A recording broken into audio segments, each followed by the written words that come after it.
luxury continues to grow. The Miele Club that Adam Mogulinski talks about, where it's like $1,000 or more average daily rate, is just continue. They continue to get it. They're adding programming.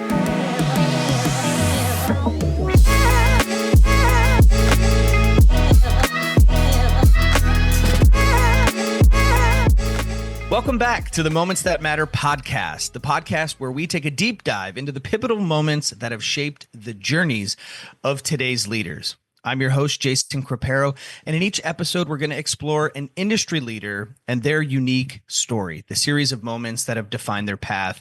I'm very excited. Today, we are diving in with Jennifer Miller, Director of Revenue Management for Guest Services. We're so excited to have you on, Jennifer. How are you? I'm great. How are you today? Can't complain. Can't Thank you complain. for having me. Oh, it's my pleasure. For those who may be listening who aren't familiar with you or Guest Services, can you give a brief background on your role at Guest Services, and then just how big Guest Services is and what you do?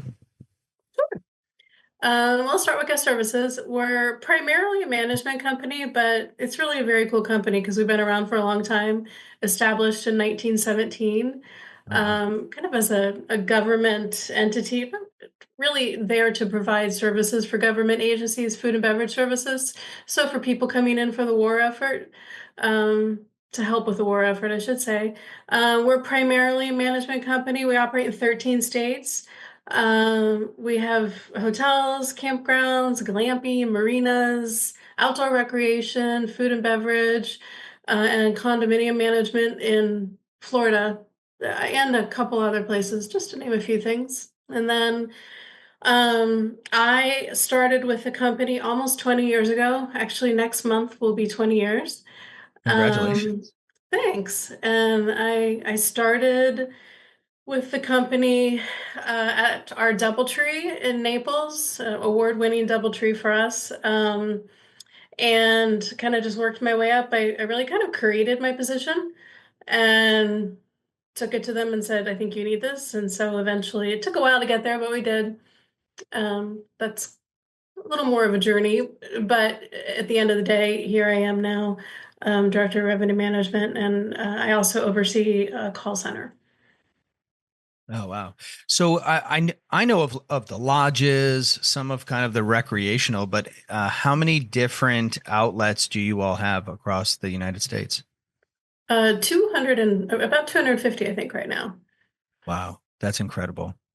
And for you, when you say you created this kind of role, you were just working, and there was a moment where you said, "Hey, we're gonna, I think you need to pay me to do this activity. We're gonna need it at some point." Were you similar in size, or was that halfway in the growth that you decided this was going to be needed?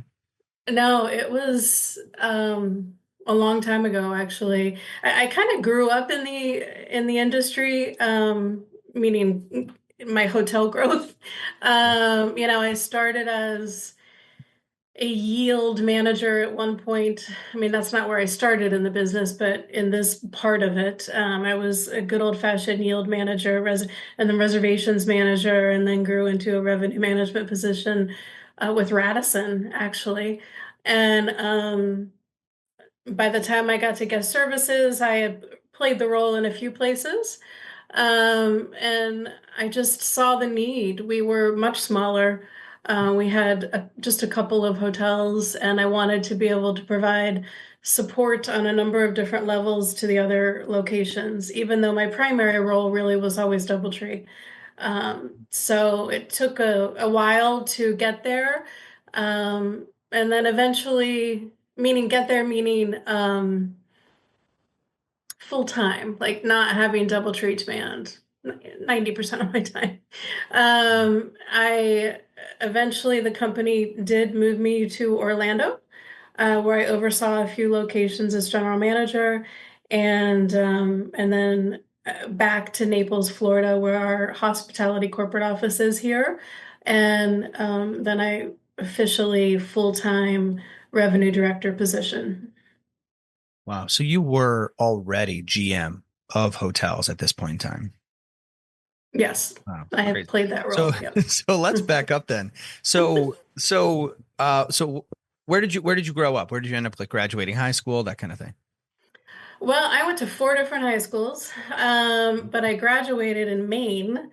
Um, I'm the product of parents who separated early on, and so I could decide who I wanted to live with and moved around, but I ended up my last 2 years of high school in Maine. And then I went to college in Ohio, Marietta College in Marietta, Ohio. Same college that my grandfather and my father and my mother and a couple cousins went to. And I'm actually from Marietta originally. And I was one of those people who wandered through school really not knowing what the heck I wanted to do and I should say what I wanted to do when I grow up.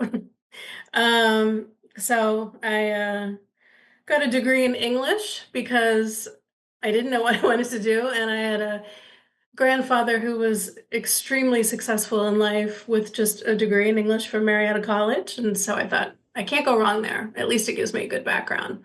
Right.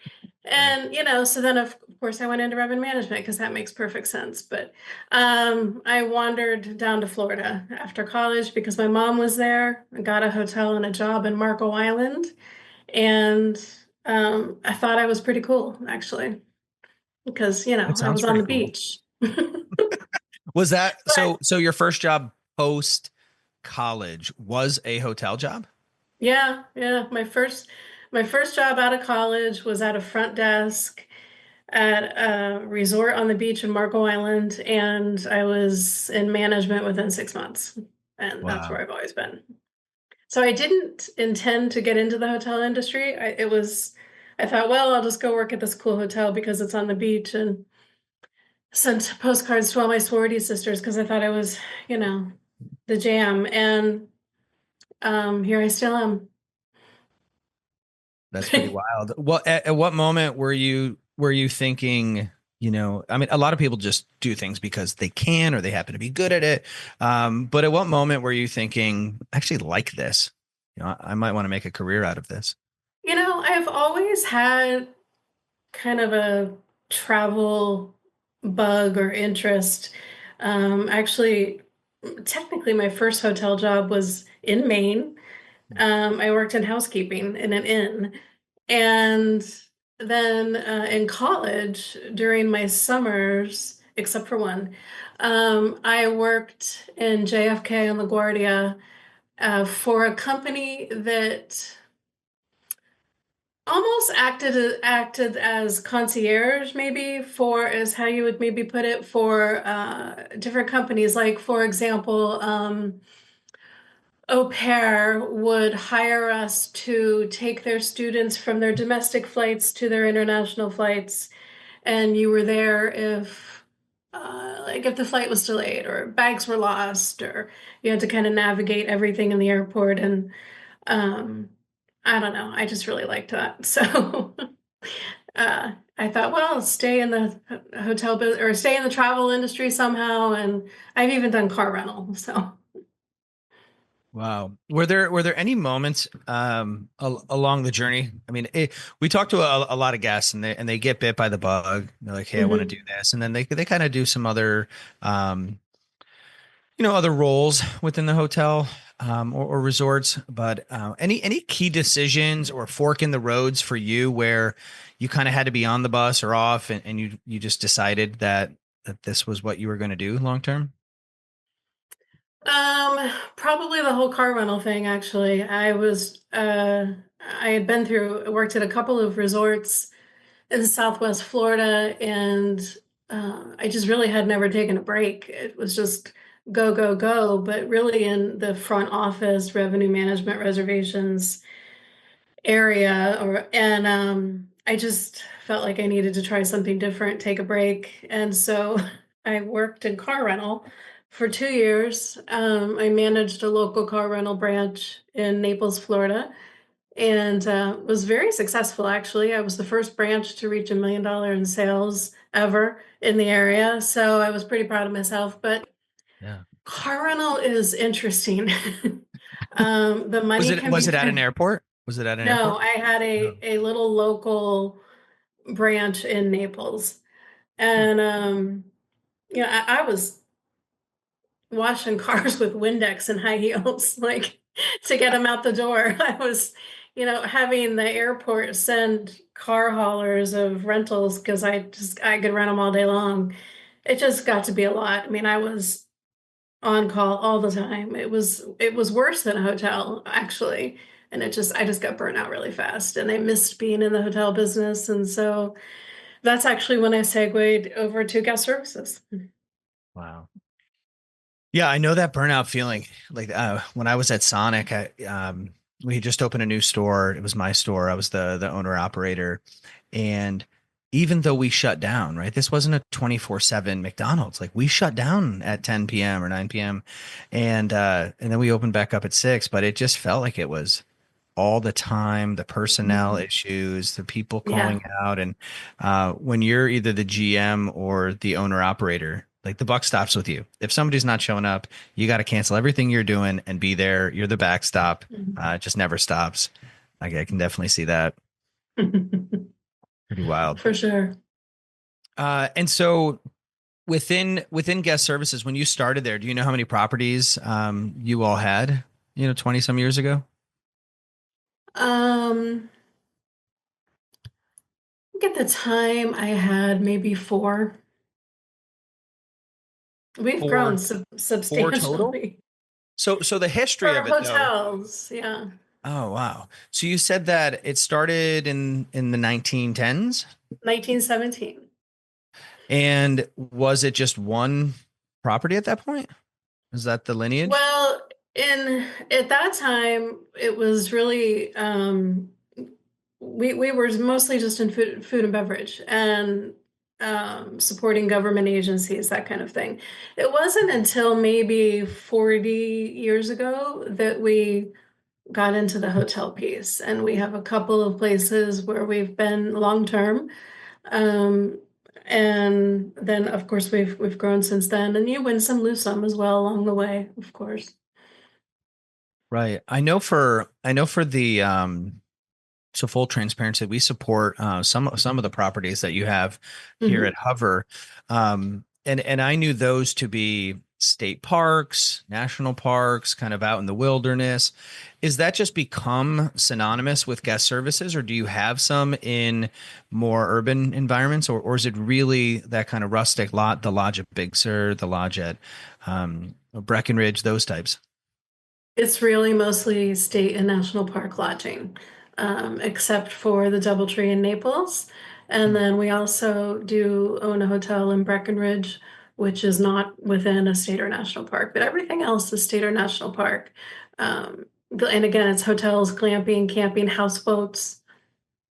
Right, right. And is there just something about that vertical that it's like it, or something about the nature of that guest that that you feel like you can market to or be able to service?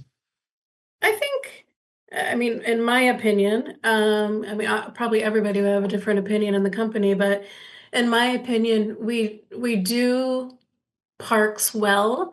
And one of the things that we do particularly well is we're not really cookie cutter. So we don't have one style of management and just make it fit to everything. We absorb what our client needs and what those guests will need, and then mold what we're doing to what we need, what we think is needed to be successful and to help our client be successful. So when you take over a property, for example, do you bring in your own leadership, or do you work with kind of what you have? It sounds like you kind of mold what's needed on a case by case basis. Yep, yep. We've had examples where we have brought in hired new managers to come into an operation that we're taking over. And we've had examples where we've kept management on board. For example, our general manager at the Lodge at Breckenridge has been with us since we took over, and she was there long before that. And she's a great asset.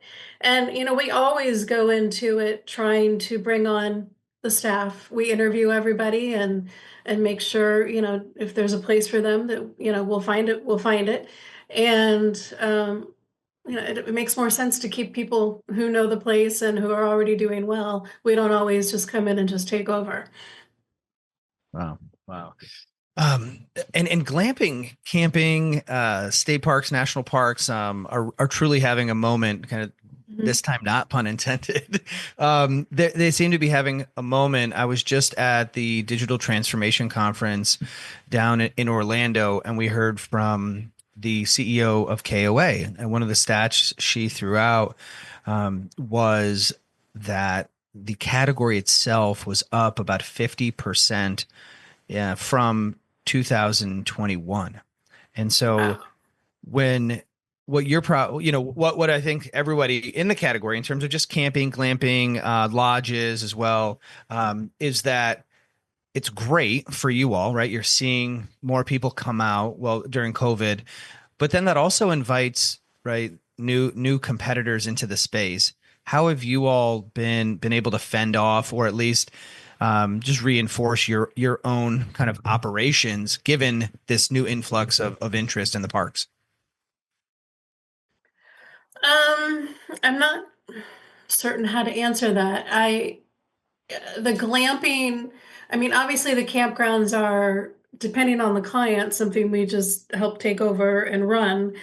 The glamping has come, is slowly coming for us. And I think we're still finding our way in terms of kind of standard ops of how to do glamping, because we try so hard to fit and mold where we need to be that sometimes do we're very flexible.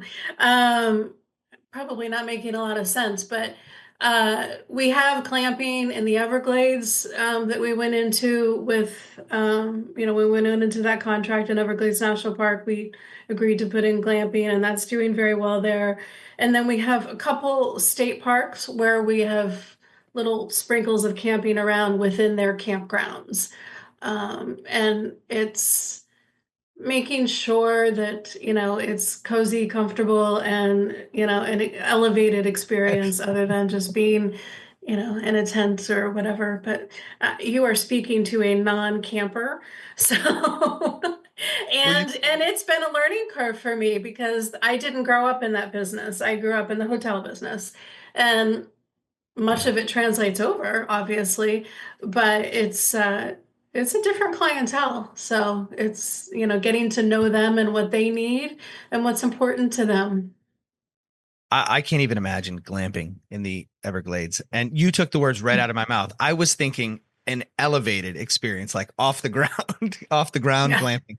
Because I went to an event down in Sarasota, and then a day later I had to be in Miami, and so I drove through Alligator Alley over there, which was fun, and stopped off at some of the lookout points. But that's just got to be pretty fun and interesting in its own right. I mean, you really have to be up for some adventure to go glamping in the Everglades. That is that's your I jump off would. spot for adventure. It 100% is. And that's kind of our thing, right? It's everything, all of our locations are an adventure, whether it's in the Pacific Northwest at Mount Rainier or, complete opposite end of the world in the Everglades. But you're right, it takes a special person to camp or glamp in the Everglades. There are, I think, 27 types of mosquitoes.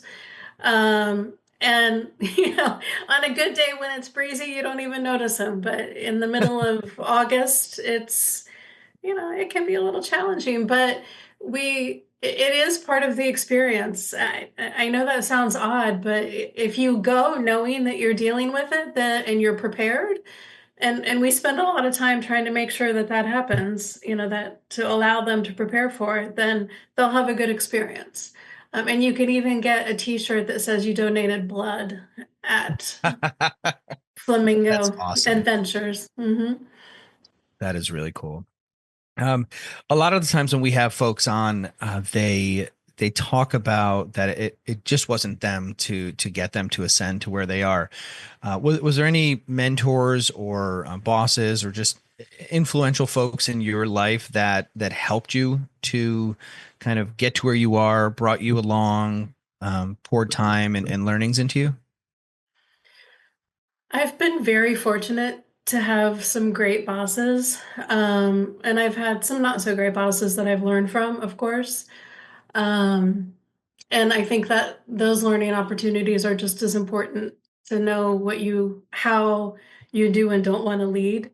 But I've had some inspirational bosses in the revenue management space, or general managers who have helped me greatly, partially by uh, I don't know if saying this is gonna, but by maybe getting out of my way. Like I am a self-starter, self-motivator, self-everything. And if you let me kind of do my thing, and work with me, then I'll be successful. And that I've been very fortunate to have some people that have let me do that and create what I need to create to get there. And starting our call center is a good example of that.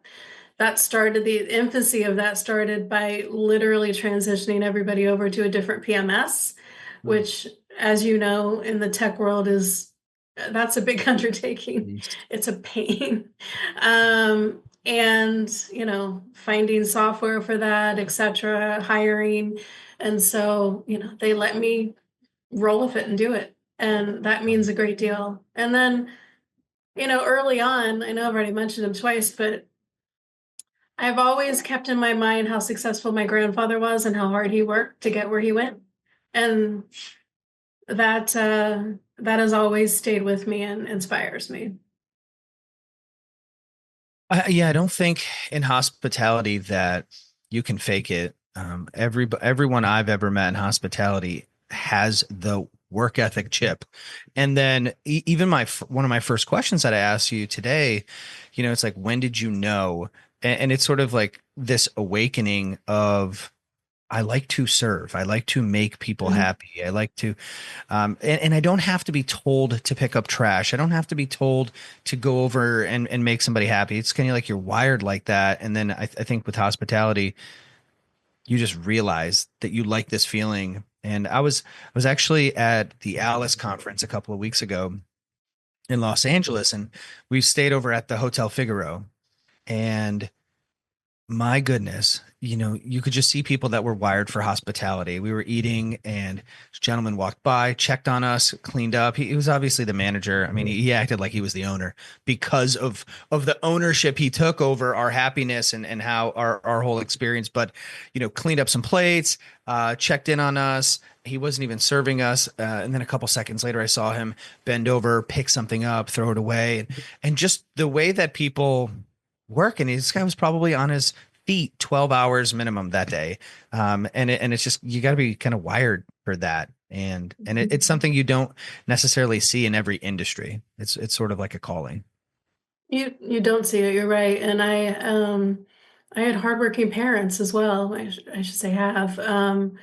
And that, not in this industry, but both in very different industries, but they worked really hard and instilled in me that I would need to do that as well, to be successful. And that's really important. What industry were they in? So my mother was a business owner. She had several different types of businesses as I was growing up, but I grew up, he was in the education field. Um, so not, nobody in my family in the hotel business.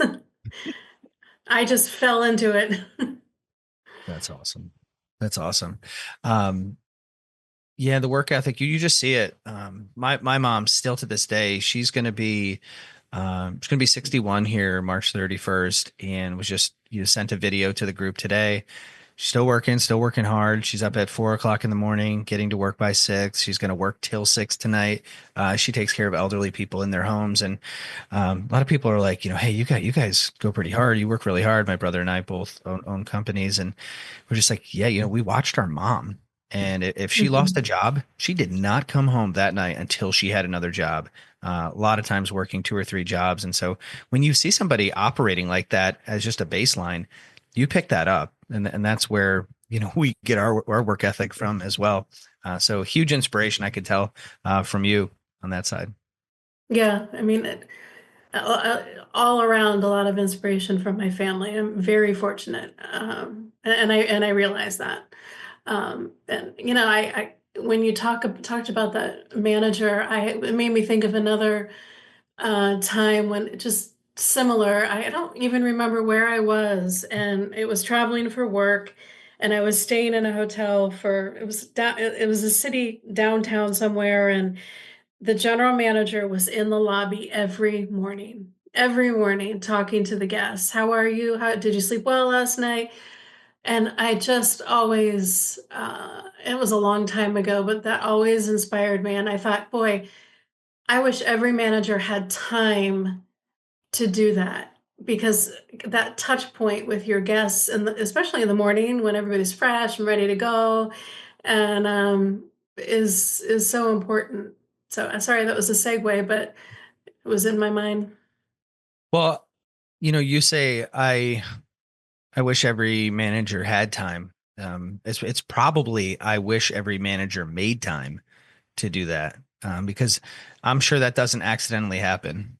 That person No, sets it aside. This is my intention. I want to hear the stories. I want to know what's going on the ground level. That's really cool. you're right. It is making time, and I wish every manager in every one of our locations was able to do that. And I Oh, think sometimes they that's can, at your sometimes they can't. locations. No, no, no, it wasn't at one of my locations, but we of That's course do that everywhere. yes, absolutely. we we definitely know that. Oh, that's awesome. I would like to say we're perfect, but we're not. We're getting there.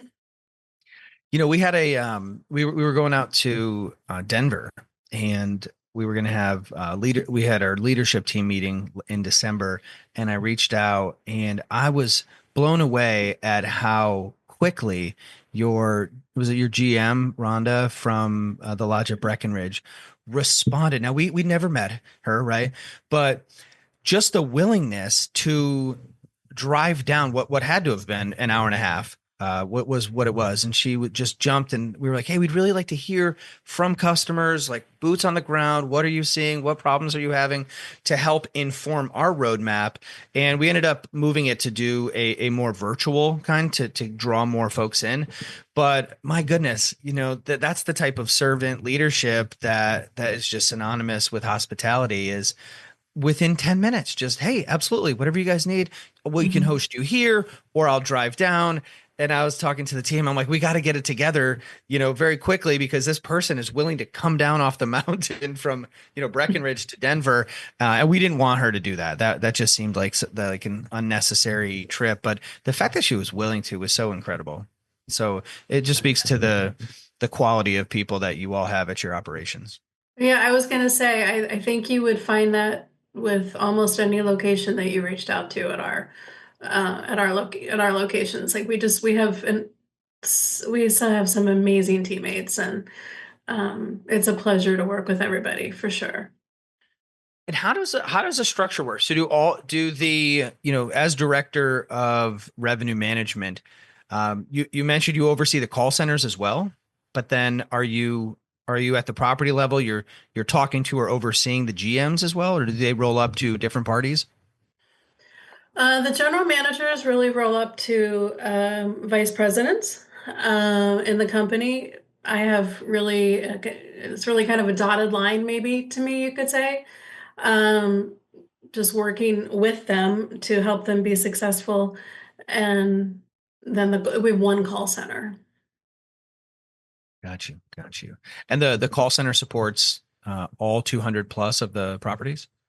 No, currently they support, I think we're around 30 locations. So everything from, a hotel to a houseboat phone call, or perhaps a kayak rental, or questions about a marina, a little bit of everything. Wow, interesting. Very cool. And so, in your capacity, it's probably important for you all to self care, take some vacations. Over the last few years, what has been one of the most memorable vacations you've been able to take? Well, most of my travel is work related. I I work a lot and work related, and I don't know what that says about me, but It I get says a to lot. go to some amazing destinations because I work for guest services. I mean, it's, to do one trip where you go see Mount Rainier and then fly down to see Big Sur is really a treat. But the vacations personally that I've taken really that are most memorable are really anything with family. If I'm not working, I'm with family. And, whether it be my dad lives in New Mexico and going out there is a special place for me to visit. So seeing that, but um, I don't know if that answered. I probably sound super dull. I only travel for work. No, that's great. But have you any trips with the family though, vacations that you've taken that just stand out for you all? Probably New Mexico. I feel a connection there that I don't feel anywhere else. Not really sure Really? why. Where does he live? Um, he lives in Las Cruces, Hmm. actually technically Mesilla, which is the old town part of Las Cruces. He's from Albuquerque. Wow. Um, and I also have an uncle who lives there, sorry, an aunt and uncle, are up in Taos. So it's just a beautiful state. It's very different than any place else. And come on, the jewelry is amazing. The shopping there. Yeah, I can imagine. Just looking at some photos here, looks stunning the way that the sun hits the mountains. Really, really It beautiful. really is gorgeous. It's very different there. I even tried to convince my husband that maybe we consider moving there, but I just couldn't find a place that was all things that I wanted it to be. Mm. Is it just for you? Is it just a different pace, or is it being close to family in beautiful places? It's really both being close to family and my father being from there. It's Mm. and my grandmother, my grandparents lived there. Sorry, my great grandparents, and there's always been kind of that Southwest New Mexico current running through my family, in one way or the other. That's great. That's great. Well, I do have a couple questions before I let you go. Sure. Kind of rapid fire these. Um, one of the questions was going to be what's the place on earth that was the most peaceful for you? But I feel like I just got that answer. Is that true? Well, I actually would have a different, Oh, and okay. to make things even more interesting, even though I love the desert Southwest, obviously, where I probably find the most peace is literally anywhere on the water. Hmm. Anywhere. If I could be on the water every day, I would do it. I would second that. I don't care. It could be a river. I Mhm. don't even need to be on it, actually. Next Next to to looking at just billions of possibilities with every ripple, every wind, just looking at the Mhm. different waves. So well, that's awesome. Exactly.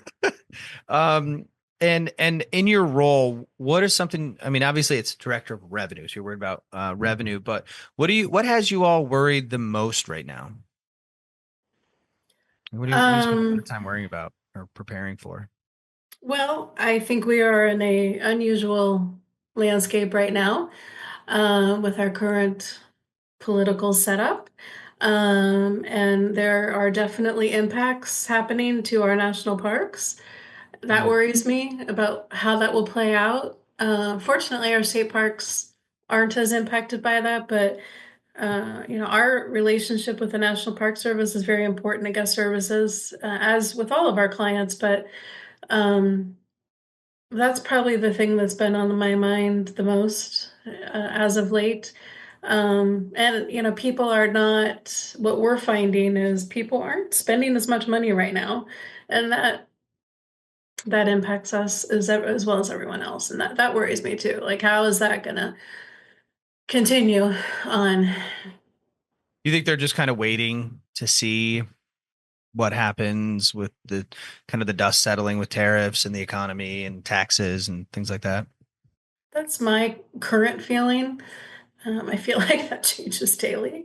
There's a lot of volatility, and it's that uncertainty that people feel, I think, is. is impacting things, and we'll have to see how that plays out this year. I think overall this is going to be a difficult year.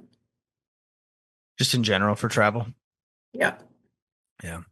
I'm sure there's some pockets that are, if you're super luxury, resorty, that kind of thing, might, the people who already have the money to travel and aren't worried about it. There's a lot of talk lately about bifurcation in our industry, and the lower class lodging type thing, hotels, economy, seeing a larger impact than the super luxury hotels and resorts. I've been hearing that every conference I go to, that luxury continues to grow. Mhm. And the Mealy Club that Adam Mogulinski talks about, where it's like $1,000 or more average daily rate, is just they continue to get it. They're adding programming and these places. But yeah, overall tough, um, especially with the climate as it is today for you all in the national park. So I do hope that um, gets figured out sooner than later. Me too. Yeah. It'll be interesting all along the way. Yeah. If someone wanted to visit the most beautiful place that you all operate, where would you point them to? We heard about Mount Rainier, Uh, which looks epic, Big Sur, but you operate in tons of states with really breathtaking a portfolio. Where would you say would be the most beautiful, or somewhere that they'd have to try? wow. You're gonna get me in trouble with somebody when I answer Someone's, that. someone's gonna be We, mad. we're we are really lucky though, because you're right. We have, I mean, I'm biased. I think Guest Service is a wonderful company, and I'm very lucky to work for them. And on top of that, they have some amazing locations. Like I said, going to Mount Rainier, Big Sur. Um, I would have to say probably my personal favorite in terms of scenery, probably Big Sur. Every time I go there, I'm just blown away by that road trip from Carmel down into Big Sur, and Hmm. I want to stop at like every curve to take pictures, and it's just Yeah. stunning. But as I said before, I'm a water person, so that's partially why, anything on the water. And I'm always secretly hoping to see a whale, even though I never have. Um, but that's probably the main place. But the more important message here would be you have to visit every location. So you really It should. should be a bucket list. Visit every guest services location. Yeah. Yeah. And you do have the attractions too. So, like boating in Boston, boating in DC, right? Really cool that you run the gamut. That's We awesome. do. It I makes it myself will have to interesting. get out. I'll have to get out to the Big Sur ones. Hmm. And just kind of recapping here, or coming to the end. I'm the entrepreneur in residence at Villanova University. I mentor young folks and help some who are sort of at the crossroads in their planning for their career. They may not know what they want out of life yet, or what they want to contribute in terms of work.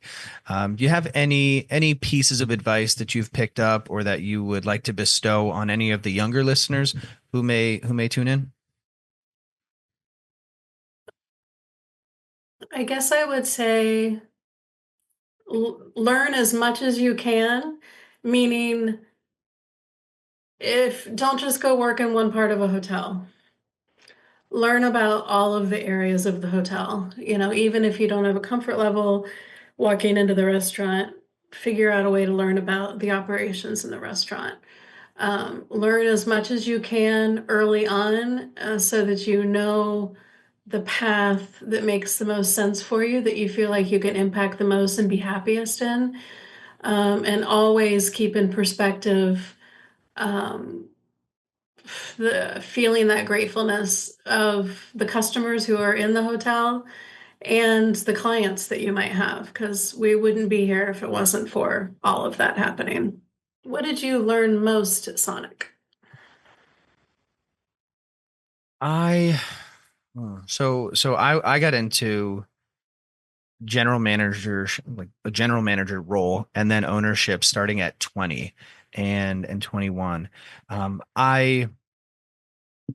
I was really focused on listening to people above me, right? The owners, other GMs in the group about profitability and how a drive-in should be run. But the thing that was missing was this human component, right? Like treating people fairly or with integrity. It was like I knew how to manage a drive-in. I never learned how to lead people. Mhm. And when I started to be around other leaders in hospitality, the franchisee there was amazing, but I didn't get to spend all my time with him. So the glimpses that I saw of him leading people, motivating them, that was incredible.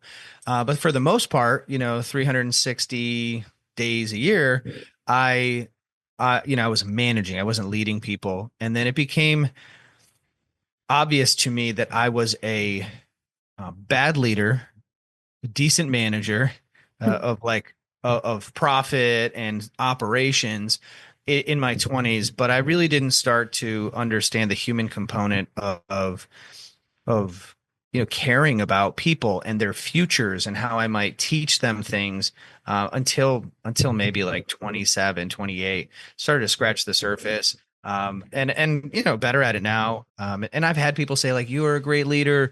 I really appreciate, I learned so much under you. But when I think back to how I behaved, it was more about the bottom line and getting the results than it was, caring deeply about a person and their outcomes and their future.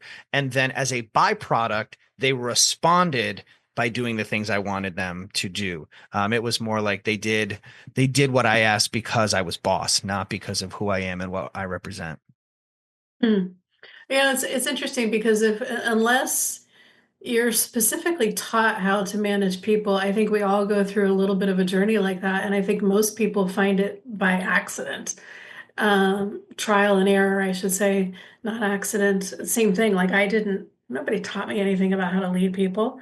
Um, and so you got to learn the hard way, but hopefully you're smart about it. Yeah, and for me, like I would have to say certain things to people. And then, I mean, most of us, maybe I'm alone, but most of us, I think we replay conversations in our head about how we treated someone or what we said. And we wish we didn't, we wish we had it back. And a lot of times you don't get to right those wrongs. And so I remember a lot of times thinking about how I handled something and just saying like, that's not me. Like, I did do that. I did say that, but I wish they knew who I was. I wish they knew how I really felt because what I just said and what I needed to say to get them to do this thing, like that wasn't really who I am. And I wish I kind of had that back. So, Yeah, yeah, I but would that's what agree. happens when you assume responsibility at a very young age. You could know a lot about how a drive-in works. I mean, I had to know everything about the store, the plumbing, the operations. We even went to Coca-Cola world headquarters in Atlanta. I could fix all the machines ourselves, for the most part. But that human component is really you can Yeah, even soft skills you could be taught. But I think it comes with just regret is a good teacher too, you know. yeah, yeah, you're right. You're But right. what about you? Cool. Biggest lesson you've learned in your career so far in guest services? I, I would go back to gratefulness. Just always, not, maybe that's not really a lesson, but in everything, I try to always reflect on gratefulness, whether it be to the employees that we have, the amazing employees we have in this company, to the guests, and guest services in general. It's very fortunate to work for them. I didn't intend to work for a company for 20 years. I just never felt like I was done accomplishing things that I felt like I needed to accomplish for the company.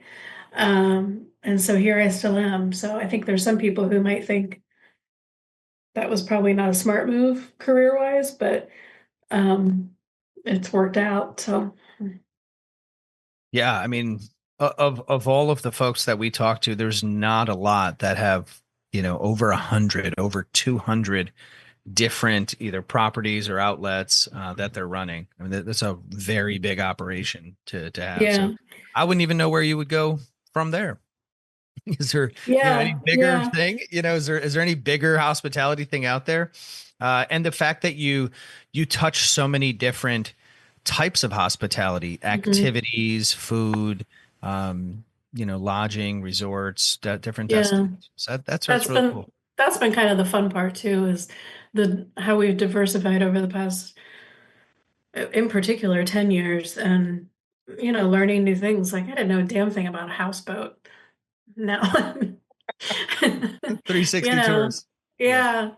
And I have to say, guest services has been really great through this medical stuff. They've been so supportive, and I think most companies would be, of course, but um, at no point did I have to worry about anything, and that's good. That's a big deal. That is fantastic. That peace of mind that they got you, you're good. Focus Yeah. on you. I'm really happy to hear that, actually. Well, thank you so much, Jennifer. I really appreciate you taking the time out of your schedule to join us here on the podcast. And to listeners out there, thank you so much for tuning in to this episode of the Moments That Matter podcast. Don't forget to subscribe, leave us a review or like so that you never miss an episode. Thanks so much and have a great day.